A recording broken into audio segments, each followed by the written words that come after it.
इंसान किस हद तक गिर सकता है जिसका कोई अंदाजा नहीं है। इंसान किस हद तक अपना पैसा लगा देता है बिना किसी जानकारी के लिए, और वो सीधा अपने बाल के लिए कितना पागल है, अपने चमड़े के लिए कितना पागल है। So hello guys, welcome back to your channel Spartan Tricks. आज हम एक बहुत बड़ा स्कैम के बारे में बात करेंगे जिसके बारे में आप सब सुने हैं, और उस स्कैम का नाम है आदिवासी हेयर ऑयल। ये बात मैंने क्यों बोला, मैं आपको थोड़ा सा प्रैक्टिकल भी बताऊंगा, लेकिन पहले आप इस बात को समझिए। जब किसी को किसी चीज का इलाज कराना होता है तो पहले वो जांच करवाता है, उसके बाद उस बीमारी को समझता है, फिर उसके बाद वो उसका ट्रीटमेंट उस हिसाब से होता है। जब वो अपना पैर का इलाज कराना होता है जैसा उसको, तो वो डॉक्टर से जब कंसल्ट करता है तो डॉक्टर जब उस पूरे पैर को चेक करता है, एनालिसिस करता है, या कभी कभी एक्सरे रिकमेंड करता है, उसके बाद वो मेन पॉइंट पे जाके बोलता है कि हाँ आप पर ये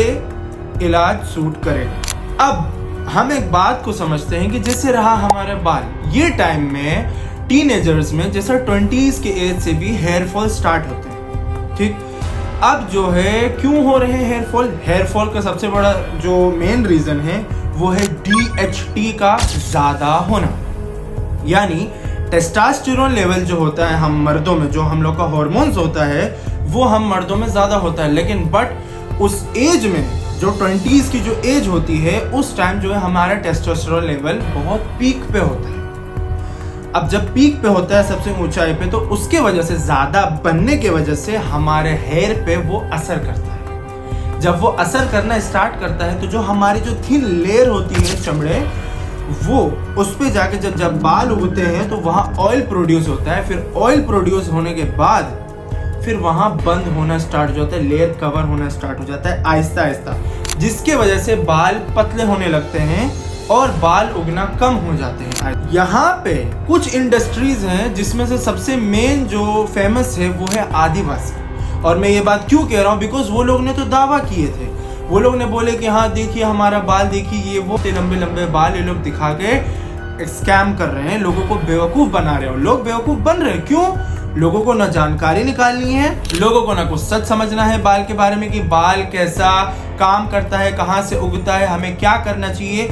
यहाँ तक कि आज तक की इतनी इलिटरेसी है जिसकी कोई अंदाजा नहीं है कि औरतें सीधा कहती हैं कि बेटा तुम प्याज का मतलब इतने नुस्खे निकल गए हैं कि तुम ये बनाओ वो लगाओ मिक्स करके उसके बाद सर पे लगाओ तो तुम्हारे बाल उगना स्टार्ट हो जाएंगे। और इसके सबसे बड़े जिम्मेदार में सबसे बड़े कंटेंट क्रिएटर्स, जितने सारे कंटेंट क्रिएटर्स हैं जिन्होंने पैसे के चक्कर में, जिनको कितना ज्यादा पैसों का ऑफर गया, इनफैक्ट नियर बाय 40 करोड़ की डिमांड दी गई कि हम आपको इतना पैसा देंगे, आप हमारा प्रमोशन कीजिए। बट कुछ सिर्फ क्रिएटर जो लॉयल निकले वो लोग ने उस चीज को एक्सपोज किया। बट उनमें से सबसे बड़ा क्रिएटर जो है मिस्टर इंडियन हैकर हो गए, और भी तमाम क्रिएटर्स जैसे सौरभ जोशी हो गए, चीज को बहुत अच्छे से प्रमोट किया, which is wrong totally. Because मैं ये बात इसलिए कह रहा हूँ, वो लोग भी शायद जानते हैं, पैसे के चक्कर में भी आके वो लोग ने इस गलत चीज का साथ दिया।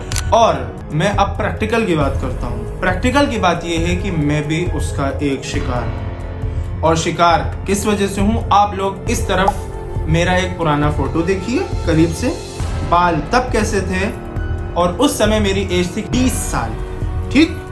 अब जो है मैं हूँ 24 साल। अब मेरा बाल देखिए, आदिवासी हेयर ऑयल यूज करने के बाद मेरे साथ क्या हुआ आप देख सकते हैं। हेयर रिसीडिंग हो रहा है, से चला गया, बाल मेरे बीच से कम हो गए हैं, और इसके बहुत से नुकसान हुए।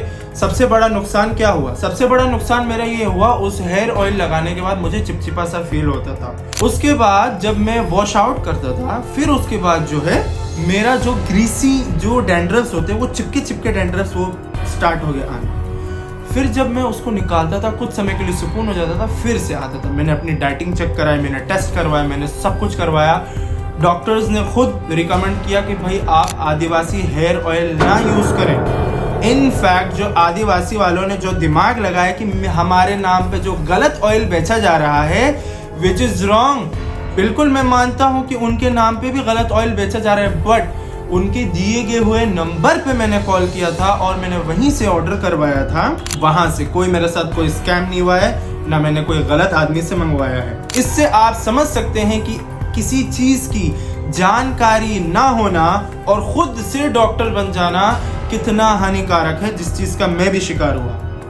और मैं ये बात इस वीडियो से इसलिए समझा रहा हूँ कि मेरी जो ऑडियंस है उनको ये मुसीबत का सामना ना करना पड़े। और हमारी ऑडियंस उम्मीद है कि मेरी बात को समझी होगी और आप लोग को ये वीडियो पसंद आई होगी। Hope you enjoy this video. Thank you so much.